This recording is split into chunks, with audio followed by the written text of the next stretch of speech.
شوہر نے تو ایک بار غصہ کیا نا آ کر، میں دیکھتا ہوں باہر جب تک وہ رہتے ہیں نا شوہرانے گرامی، ہر کسی سے جی جی جی کر کے بات کرتے ہیں، اور شام کو گھر آئے تو جیسے گردن میں سر کے آ جائے، کیفیت ہی بدل جاتی ہے۔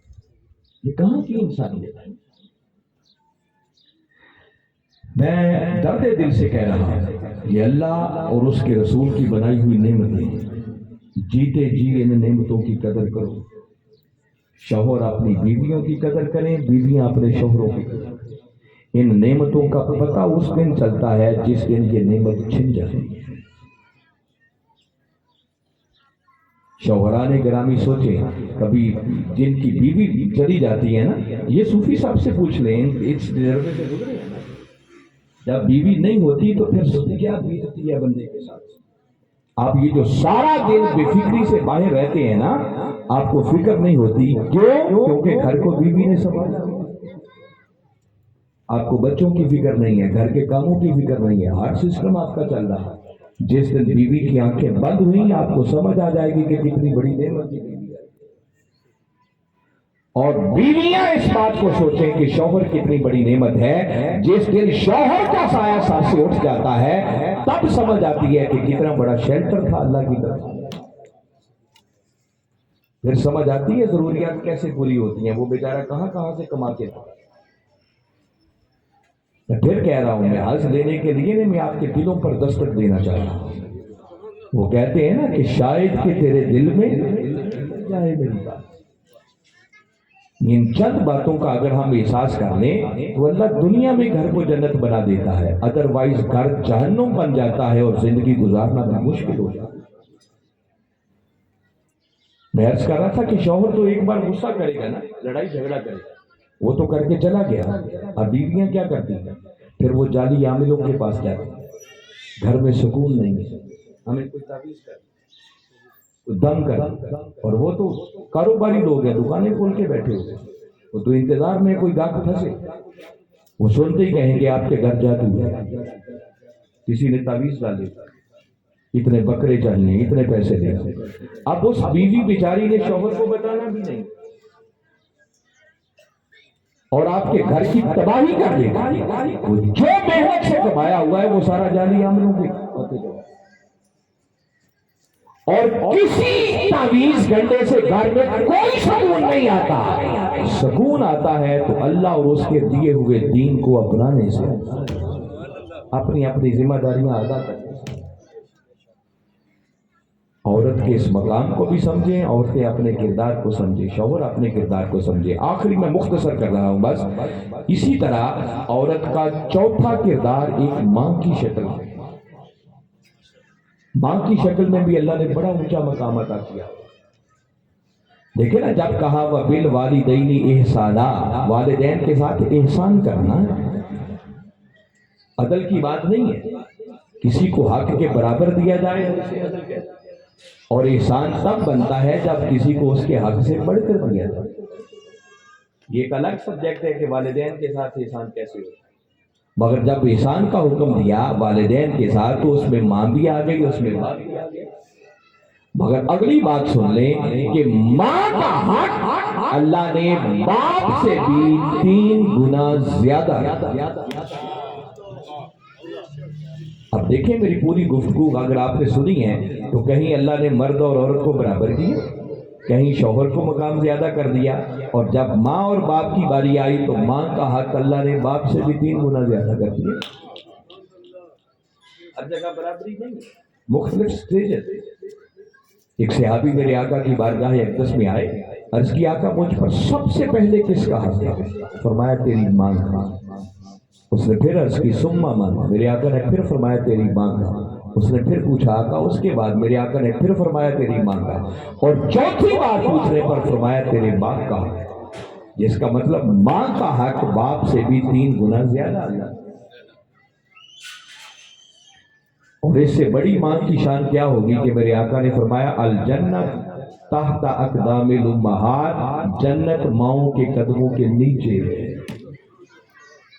اولادیں تہجد گزار بھی بن جائیں، ہر سال عمرہ حج کریں، لیکن ماں کی فرمانبرداری نہیں ہے، ماں راضی نہیں ہے، کبھی جنت میں نہیں جا سکتے۔ کلوز کر رہا ہوں، اگر ماؤں کو اتنا مقام عطا کیا ہے تو پھر ماؤں کا کردار بھی ہے۔ ماں بہت بڑا کردار ادا کر سکتی ہے اولادوں کے لیے۔ پہلی درسگاہ وہ ماں کی گود ہے۔ اگر وہ پہلی درسگاہ ہی ناکام ہو گئی تو اولادوں نے آگے کیا سیکھنا ہے؟ یہ جو حدیث مبارکہ سنائی ہے نا کہ جنت ماؤں کے قدموں کے نیچے ہے، اس کے دو رخ ہیں۔ ایک اولادوں سے میرے آقا نے فرمایا کہ اولادوں تمہاری جنت تمہاری ماؤں کے نیچے ہے، اور دوسرا اس کا رخ یہ ہے کہ آقا ماؤں سے خطاب کر رہے ہیں کہ ماؤں تمہاری اولادوں کی جنت تمہارے قدموں کے نیچے ہے، اگر تم ان کی صحیح تعلیم و تربیت کرنے والی بن جاؤ تو تمہاری اولادوں کو جنت میں جانے سے روک کوئی نہیں سکتا۔ یہ مفہوم ہے۔ آپ کبھی جائزہ لیں، ہر بڑی ہستی کے پیچھے کسی ماں کا کردار ہے۔ بیٹیاں بیٹھی ہیں، طالبات ہیں، میں آسان باتیں پھر دو سناتا ہوں۔ حضرت بابا فرید گنج شکر رحمۃ اللہ علیہ ایک دن اپنی والدہ کے پاس بیٹھے ہیں اور اپنی والدہ سے کہتے ہیں کہ امی جان، میں نے جب سے ہوش سنبھالا ہے میری تہجد کی نماز کبھی قضا ہی نہیں ہوئی۔ تو آپ کی والدہ فرمانے لگیں کہ بیٹے، اگر تیری تہجد کی نماز کبھی قضا نہیں ہوئی تو اس میں تیرا کمال کیا ہے؟ فرمایا کمال تیرا نہیں ہے، یہ کمال تیری ماں کا ہے جس نے بغیر وضو کبھی تجھے دودھ پلایا ہی نہیں۔ حضور غوث العظم شیخ عبد القادر جیلانی رضی اللہ تعالیٰ عنہ وہ مادر ذات بنی، مگر ان کے پیچھے بھی ایک باپ اور ماں کا کردار۔ باپ وہ تھے کہ جنہوں نے غلطی سے پانی میں آتا ہوا سیب کھا لیا تھا اور اس معافی کے لیے کتنے سالوں تک اس باغ کے مالک کے پاس جا کر مزدوری کرتے۔ مزدوری کا عرصہ مکمل ہو گیا، تقاضا کیا کہ سیب معاف کر دیا جائے، تو وہ کوئی اللہ کے نیک خدا پہچان گئے کہ جوان کوئی عام آدمی نہیں۔ فرمایا اچھا سیب کی معافی چاہتے ہو تو معاف تب کروں گا، میری ایک بیٹی ہے جو آنکھوں سے اندھی ہے، کانوں سے بہری ہے، ہاتھ پاؤں سے اپاہج ہے، اسے نکاح میں قبول کر لو، تمہارا سیب معاف کر دے۔ حضور غوث پاک نے سوچا تو ہوگا، مگر سوچ کے اس نتیجے پر پہنچے کہ اس کے بدلے بھی سیب معاف ہو جائے تو سودا گھاٹے کا نہیں ہے، منافع کا ہے۔ نکاح ہو گیا، بیوی کے کمرے میں گئے تو آگے حسین و جمیل عورت بیٹھی، پلٹ کے واپس آ گیا، اپنے سسر سے کہنے لگے آپ نے فرمایا تھا وہ اندھی ہے، بہری ہے، اپاہج ہے، وہ تو حسین و جمیل عورت بیٹھی۔ تب آپ کے سسر نے فرمایا کہ بیٹے میں نے اندھی اس لیے نہیں کہا تھا کہ مجھے نظر نہیں آتا، اندھی اس لیے کہا تھا کہ یہ میری وہ بیٹی ہے جس نے غلط نگاہ سے آج تک کسی غیر محرم کو دیکھا نہیں، بہری اس لیے کہا تھا گناہ کی آواز کبھی کانوں میں نہیں پڑنے، اپاہج اس لیے کہا تھا کبھی برائی کی طرف قدموں سے چل کے گئی۔ تو جب ماں کے تقویٰ اور طہارت کا عالم یہ ہوگا تو بیٹا مادر ذات ولی نہیں ہوگا۔ تو اگر مائیں اپنا کردار ادا کرنے والی بن جائیں تو اولادیں سنور جائیں، نسلیں سنور جاتی ہیں۔ کسی نے کہا تھا نا کہ اچھی مائیں دے دو تمہیں اچھی قومیں دے دو۔ تو یہ ساری باتیں میں نے اس لیے رکھی تاکہ ہمیں یہ بھی سمجھ آئے کہ اسلام نے عورت کو مقام کیا دیا ہے، تاکہ اس کو سامنے رکھتے ہوئے عورت کی عزت اور احترام کیا جائے، اور ہماری مائیں بہنیں بیٹیاں یہ بھی جانیں کہ اسلام نے ان کا کردار کیا متعین کیا ہے، تاکہ اپنا کردار ادا کر کے وہ بھی اپنی دنیا اور آخرت کو سنوارنے لگے۔ اس لیے اب میں نچوڑ دے رہا ہوں کہ اگر کوئی باپ ہے اس کا فرض بنتا ہے کہ اپنی بیٹیوں کی اچھی تعلیم و تربیت کا اہتمام کرے، اگر کوئی بھائی ہے تو اس کا فرض ہے بہنوں کی اچھی تعلیم کا اہتمام، اگر کوئی شوہر ہے تو اس کا فرض ہے بیوی کی اچھی تعلیم و تربیت کا اہتمام کرے، اور اگر کوئی بیٹا ہے تو اس کا فرض ہے ماؤں کی اچھی تعلیم لا تک علم حاصل کرنے کا۔ اور منہاج القرآن اور ڈاکٹر طاہر القادری نے اس صدی کے اندر اس جمود کو توڑا ہے جس دور کے اندر عورت کو گھر کی چار دیواری میں بند کر دیا گیا تھا۔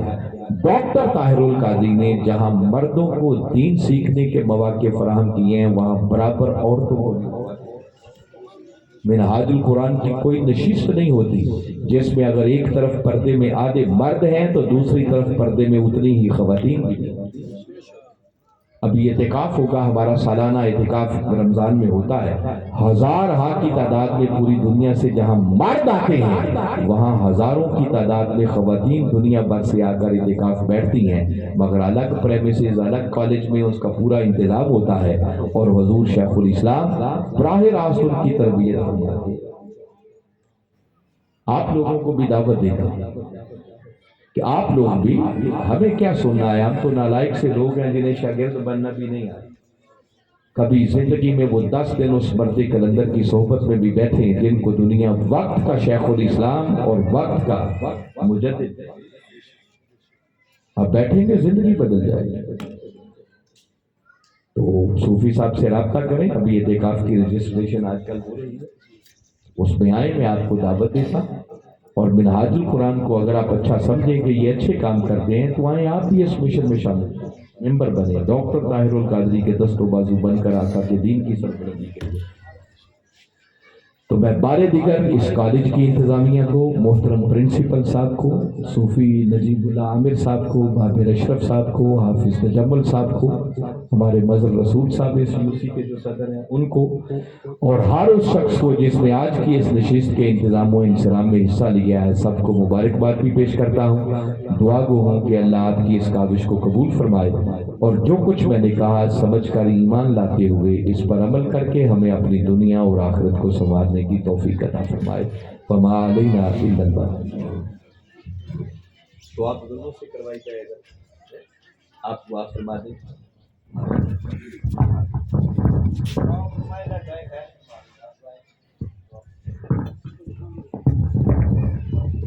اللہم صلی علی سیدنا و مولانا محمد و اصحاب سیدنا و مولانا محمد و بارک وسلم. مولا یہ درس قرآن کی نشست ہوئی اپنی بارگاہ میں قبول فرما. دور و نزدیک سے ہماری مائیں، بہنیں، بیٹیاں، ہمارے بھائی، بزرگ اور بچے آئے ہیں. مولا ان کا اٹھنے والا ایک ایک قدم اور گزرنے والا ہر لمحہ اپنی بارگاہ میں بطور عبادت قبول فرما. مولا ہم اس قابل نہیں ہیں جو کسی کو قرآن سمجھا سکیں، تو اپنی بارگاہ سے ہم سب کے لیے قرآن کی ہدایت کے دروازے کھول دیں. مولا یہ نزول قرآن کا مہینہ ہے، ہمیں قرآن سے محبت عطا فرما. اس قرآن کو پڑھنے کی توفیق عطا فرما، اسے سمجھ کر اس پر عمل پیرا ہونے کی توفیق عطا فرما، اس قرآن کو سننے کی توفیق عطا فرما. مولا اپنے محبوب کی سچی اور سچی محبت عطا فرما. اس مبارک محفل کے صدقے جو بیمار ہیں سب کو شفاء کلی عطا فرما. جو اس دنیا سے پردہ کر گئے مولا سب کی بخشش و مغفرت فرما. رمضان المبارک کی ان پرنور ساعتوں کے صدقے مولا ہمارے صغیرہ و کبیرہ گناہوں کو معاف فرما. ہمارے منہاج القرآن کے ساتھی یا دین کی خدمت کرنے والے مولا جہاں جہاں بھی خدمت کر رہے ہیں سب کی خدمات کو اپنی بارگاہ میں قبول فرما. محترم پرنسپل صاحب اور اساتذہ کرام مولا ان سب کے گھروں میں اپنی خصوصی رحمتیں اور برکتیں نازل فرما. اس ادارے میں پڑھنے والی بچیوں کو علم نافع عطا فرما، اعمال صالحہ کی توفیق عطا فرما.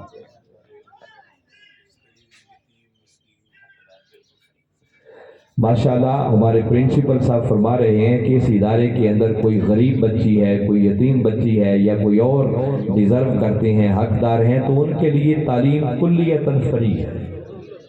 مولا اس پر اس ادارے کی انتظامیہ کو اجر عطا فرما. اس ادارے کو دن دگنی رات چوگنی ترقی عطا فرما، ان کو برکتیں عطا فرما. ان بچیوں کی خیر فرما، ان بچیوں کو اپنے والدین کے لیے باعث رحمت بنا. مولا ہم سب کو ایمان کی سلامتی عطا فرما. مولا ہمیں رزق حلال عطا فرما، اس میں برکت اور وسعت عطا فرما.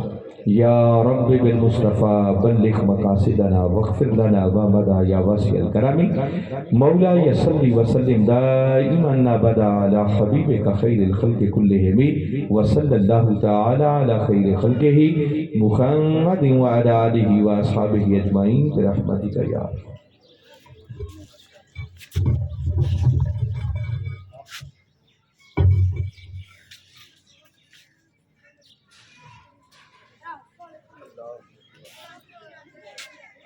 اجازت آپ سب کو آپ جا سکتے ہیں.